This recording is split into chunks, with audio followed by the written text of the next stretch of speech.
than Patrick Henry. So I'm going to start reading it with you. And honestly, there's a couple of places where, like, I read it this morning and I interpreted it different than I have in the past. And I'll kind of show you why I think it. And I think part of it is listening to, like, I always knew that this was a speech that was impassioned, that was, that there was anger and angst in it, but not until like yesterday, well, the first time that I watched Becoming Frederick Douglass, the part where he actually reads a portion of like the speech, and there, like, it's read out loud with such passion that I really kind of understand how this should be read. Not that I'm going to try to mimic that, but like I think it kind of changed a little bit my interpretation of parts that he's talking about. So let's jump in. Fellow citizens, pardon me, allow me to ask, why am I called upon here to speak today? Oh, wait, stop, back up. Talk with your partner real quick. Is Frederick Douglass the right person for the abolitionists to have asked to speak about American independence? Good as a representative of that, or was he not? You got like 2 minutes to talk with your partner. Go.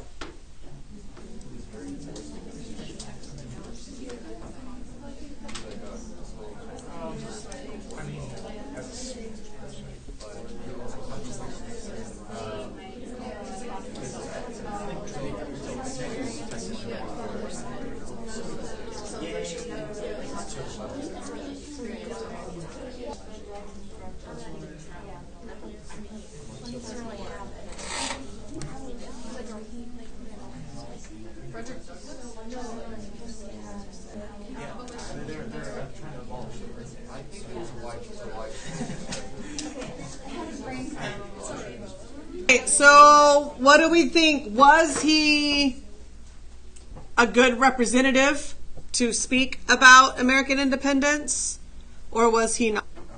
I said that he kind of is, but he's going to give them a kind of interpretation that they're not looking for necessarily, like that one negative one. I think that it's not going to be like... I'm not asking that. I'm asking, was he or was he not a good representative of American independence, and why?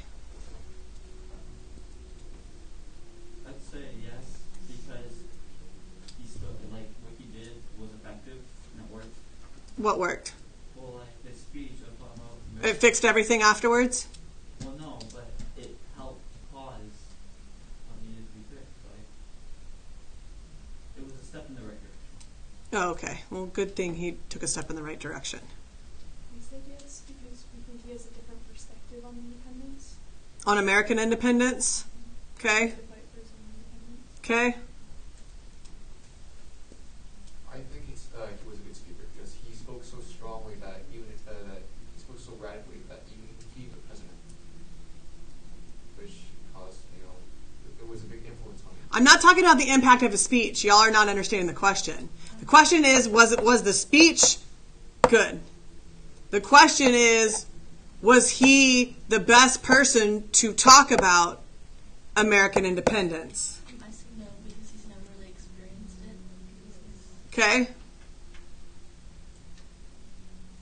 I want to say no, strictly because he was not born into American independence. The fact is, I mean, he now has his independence, which is kind of going against the fact, but to these abolitionists, you have to look at the audience that they're talking to. Were the abolitionists the ones putting on this speaking event? Or Yes, it was like the women, like the ladies' abolition group that asked him to speak. Okay. So then, because they are looking for African American people, or not African, they're looking to assimilate African American people into lives, or like trying to keep them away from slavery, abolish slavery. Yes. Using someone, I want to maybe backtrack on my answer. I'm gonna just kind of finding my. Aksho. I say yes because he's played many different positions in society, so he'll know how independence is for different types of people. Okay. All right, here we go. Fellow citizens, pardon me, allow me to ask, why am I called upon to speak here this day? What have I or those I represent to do with your national independence? This is an honest question, this first one. Why'd you ask me here? What have I, or those I represent, who does he represent?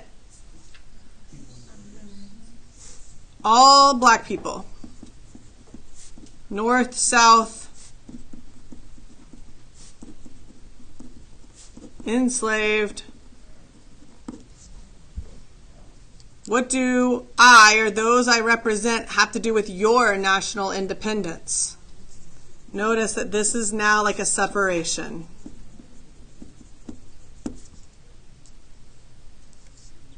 National independence meaning what?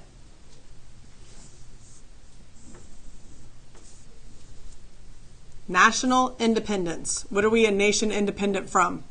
Great Britain.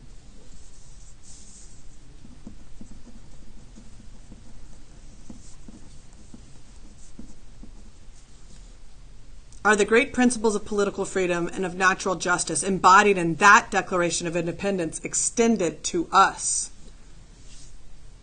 So here he says, like he agrees that the Declaration of Independence is like important because it provides freedoms.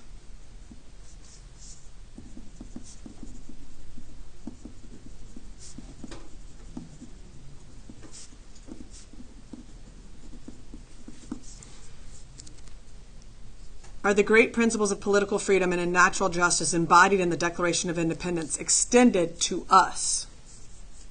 Extended means that there was a choice. There was an action. It was given.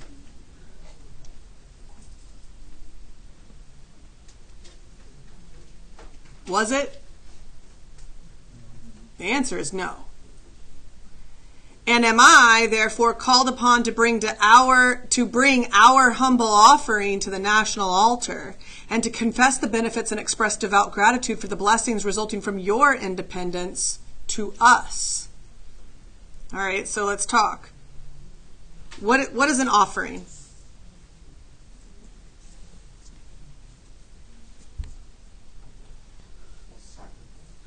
Okay, well, maybe in the movies you watch, it could be a sacrifice.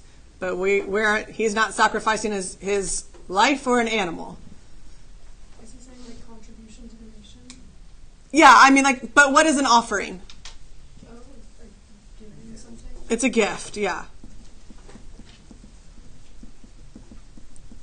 It's a sign of, like, respect. Our humble offering or respect to the national altar. What's an altar? Place for worship. Yeah.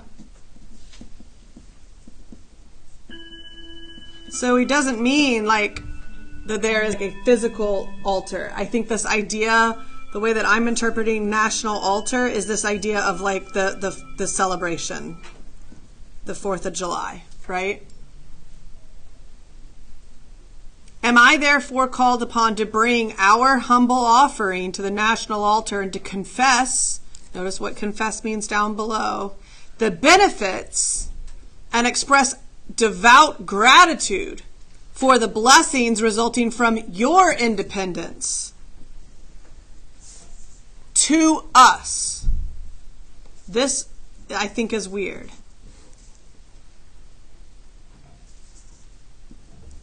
What is he asking?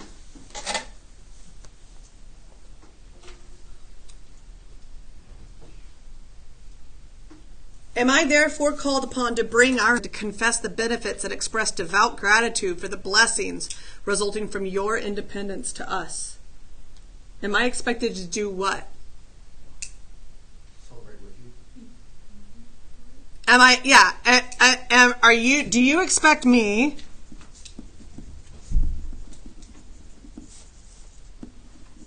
to voice like our respect and gratefulness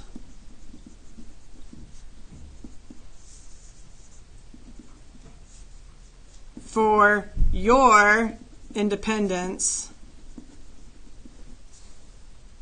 The to us is what always throws me, right?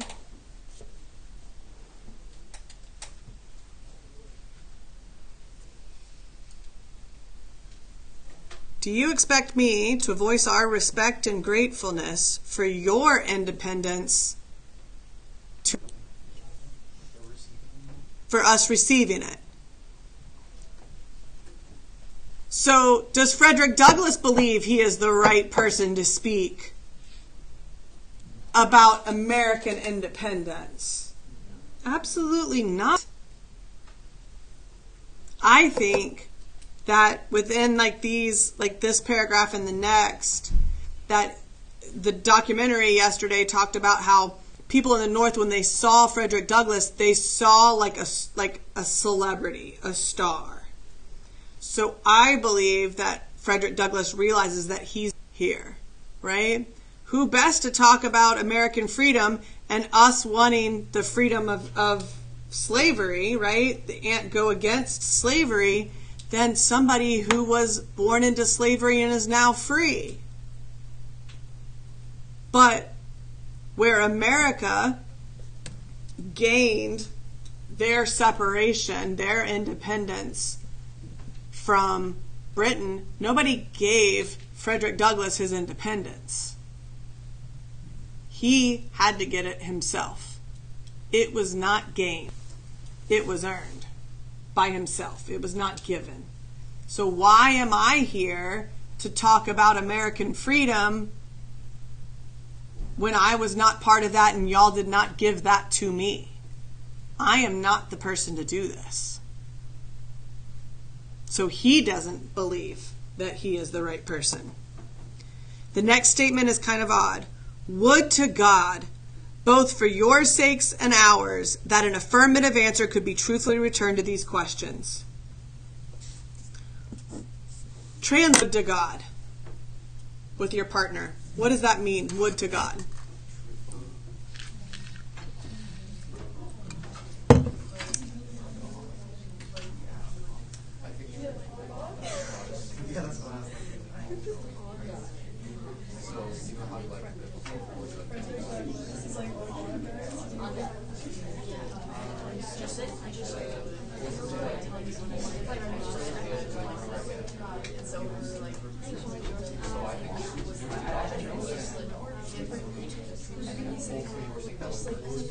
All right, so how would we translate that would to God?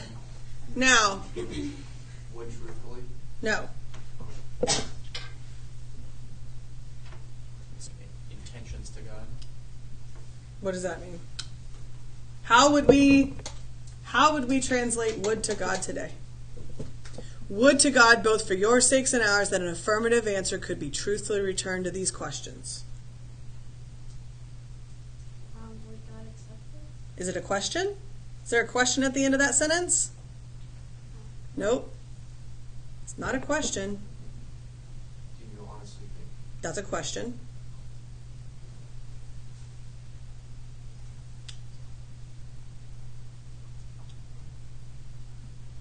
Would to God, both for your sakes and ours, that an affirmative answer could be truthfully returned to these questions. How is it? Is it hope to God?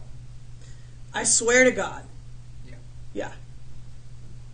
I wish to God that I could answer those questions affirmatively. It's like swearing to God, right? Like, I wish to God that I could answer those questions with yes. Am I called upon to speak about American freedom because I have the same freedoms? Yes. So I think it's at this moment, like this is like kind of like swear to God.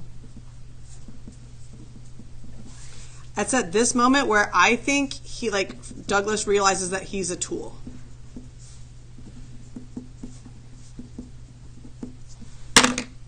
He's a tool in their movement.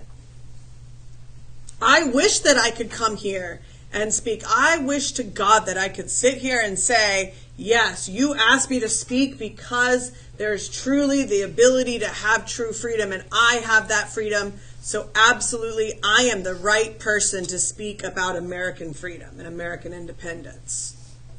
I wish to God I could do that, but I can't. So at that moment, that's where I think that he realizes that he is a tool. And I think the question of, and know that like when we watch a documentary, documentaries are told from a certain perspective. They are not 100% the truth. Whenever you watch a documentary, obviously if you listen to a podcast, you have to take it for the partial truths that are there because they are told from a certain perspective that they want you to understand their perspective. So the truth isn't always told. But I thought it was really interesting to look at the idea that Lincoln said the reason why he supported abolition, and he was known as the president that was the anti-slavery president, right? But the reason why he supported abolition was what? For what reason? Not to free the slaves. His support of abolition union, not for the enslaved, which I think is really interesting. So now Douglas sees that and knows that this is like, you're using me as a tool. Are you using me as a tool for the freedom of the enslaved? Or are you using me as a... Then, would my task be light and my burden easy and delightful? Then what? If I was able to answer, yes, I am here, I am the best representative to talk about American freedom. If that were the case, then what I was about to say would be super easy. So this is almost like, this is a warning. Now, when he gave this speech, many abolitionists did not like what he had to say. You're not going to like what I have to say. What is sympathy and what is the nation sympathetic about? And who is the him that needs warming? Talk with your partner.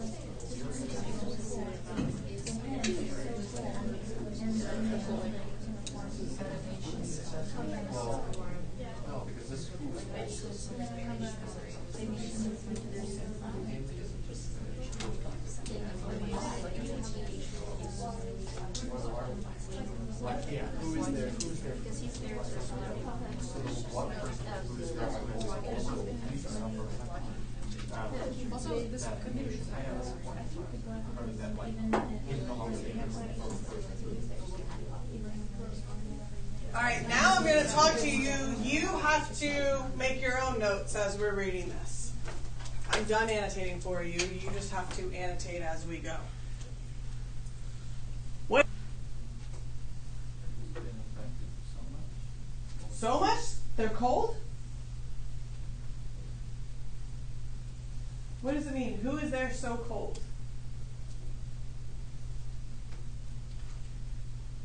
I mean, we know there's some of us that are freezing in here. But what does it mean to be cold?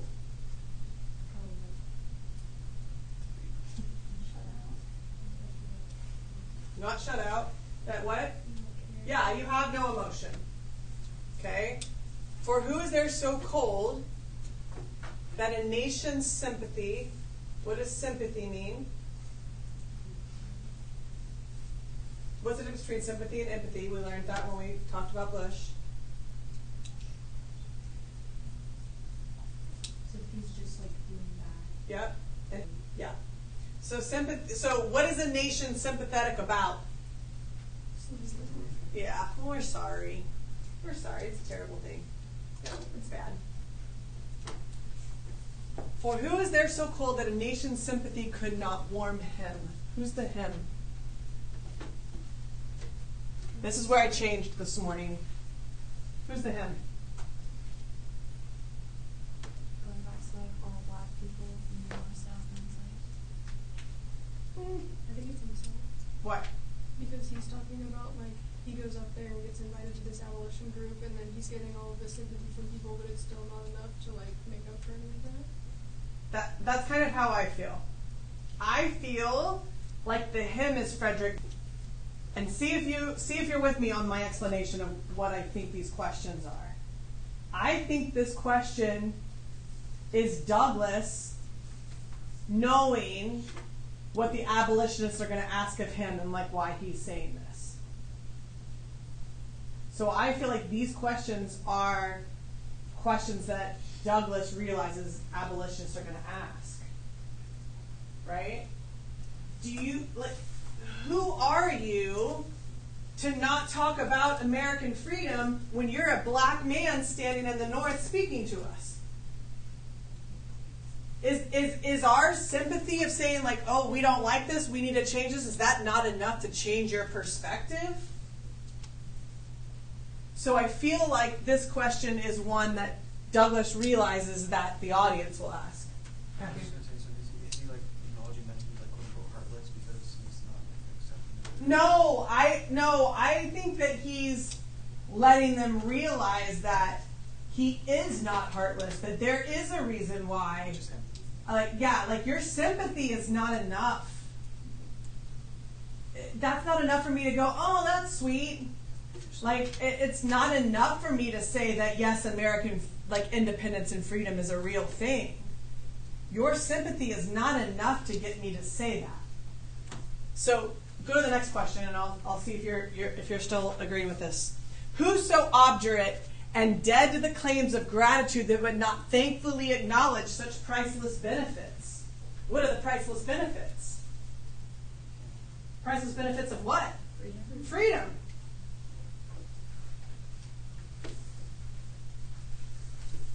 Looking at what obdurate means, unyielding, dead to the claims. Dead, going back to that idea of being cold, right?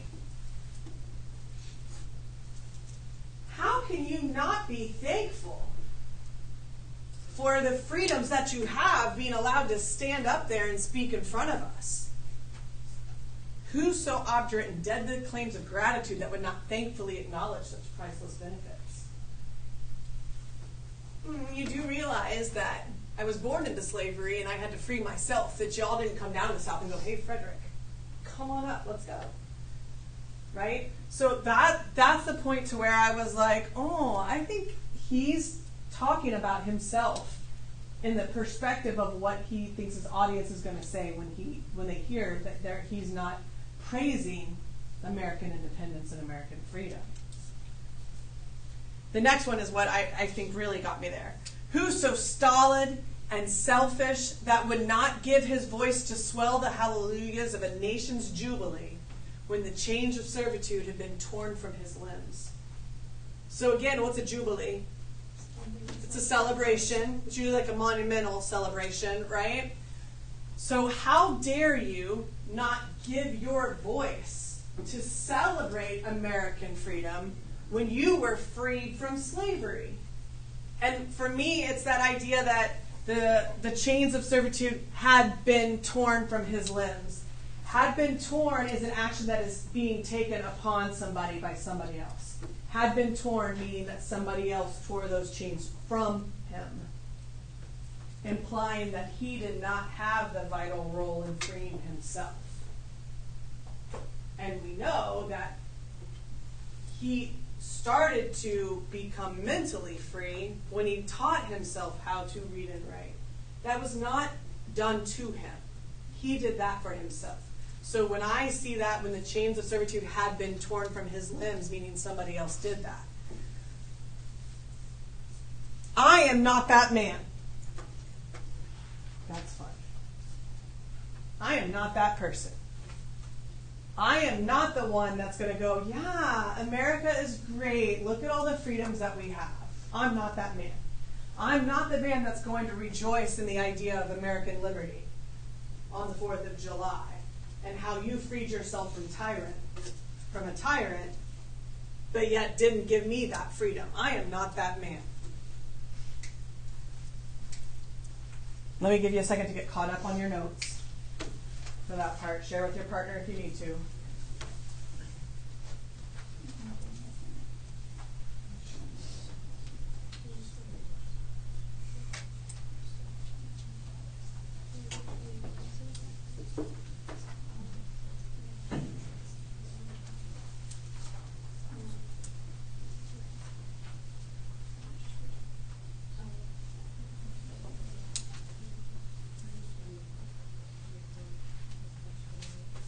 Good.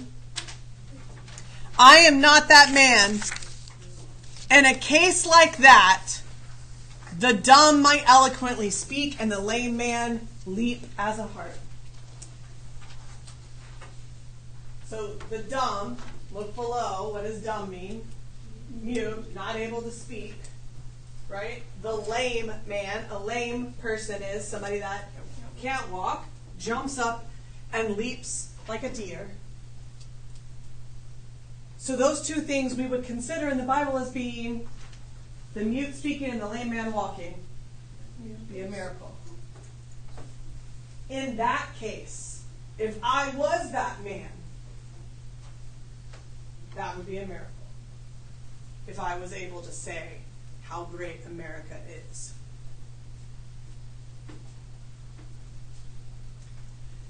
Many times this speech is parallel to Martin Luther King's The Two Americas, which is really interesting. We'll also be able to reference this in the spring when we read Letter from Birmingham Jail. There's also a really interesting article, I think, in the New York Times or the Washington Post paralleling this speech to a speech Colin Kaepernick gave in the midst of all of his turmoil. But such is not the state of the case. I say it with a sad sense of disparity between us. Again, recognize this disparity. Like he's showing, remember we have to go back to what is he claiming? What to the slave is the 4th of July? What does the 4th of July mean to the slave? We have to keep looking at the claims, right? But such is not the state of the case. I say it with a sad sense of disparity between us. I am not included within the pale of this glorious anniversary. Look at the idea of a pale, of what pale means. The bounds, the limits. Right? There is a limit to this celebration, and that limit does not include me. But I also like this play on words of pale. Within the pale of this glorious anniversary. Meaning what? Pale skin. Yep.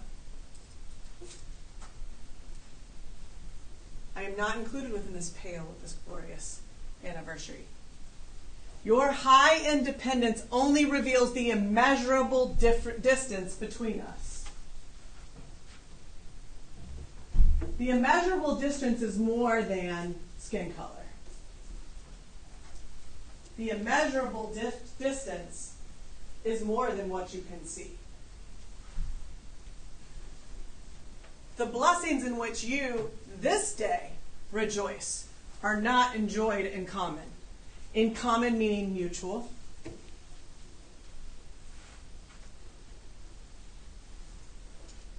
The rich inheritance of liberty, the rich inheritance of justice, liberty, prosperity, and independence, bequeathed by your fathers, is shared by you, not by me.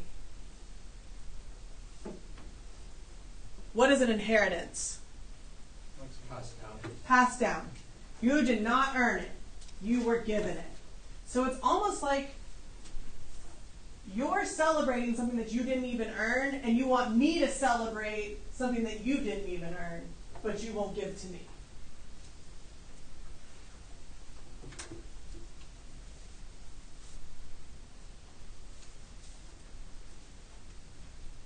The sunlight that brought life and healing to you has brought stripes and death to me. Now again, remember, to me he is representing all the people, right? Stripes down below we see means what?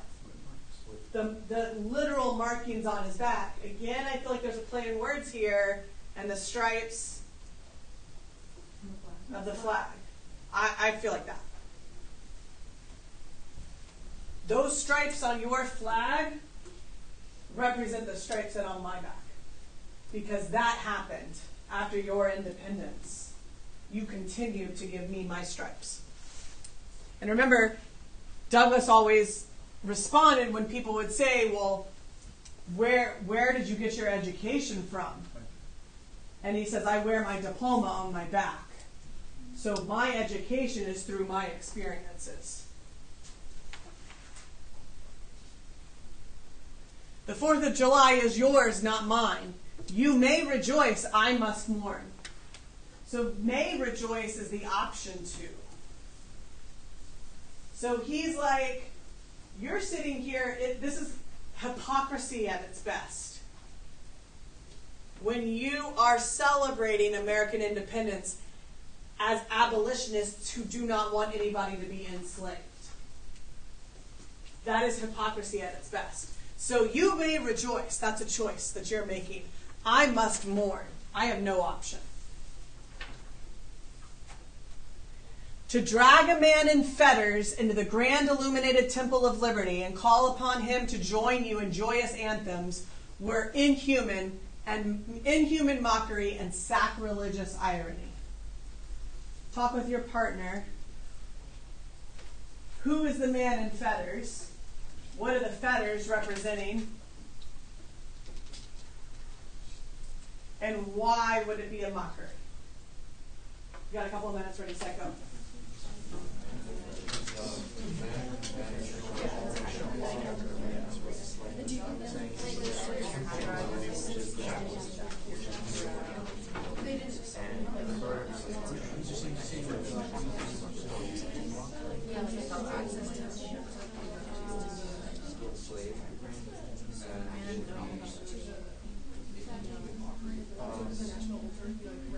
They're like posting theirs like their all he has to say like he's abolitionist and say it's like bragging. All right. Who is the man in fetters? I think so. What is he chained to? The man in fetters, meaning like he is chained. They are dragging him.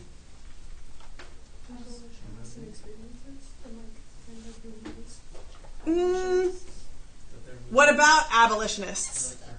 Their movement, yeah. Like he's chained to their ideology, their movement, the idea of what it should be.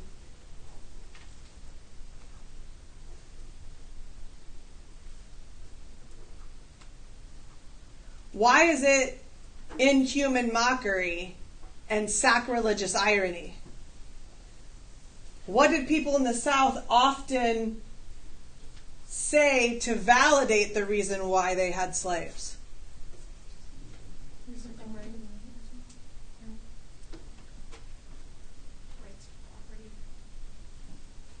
Based on what? Nope. Well, that they are superior, but where is that from? Did y'all not learn any of this? Religion?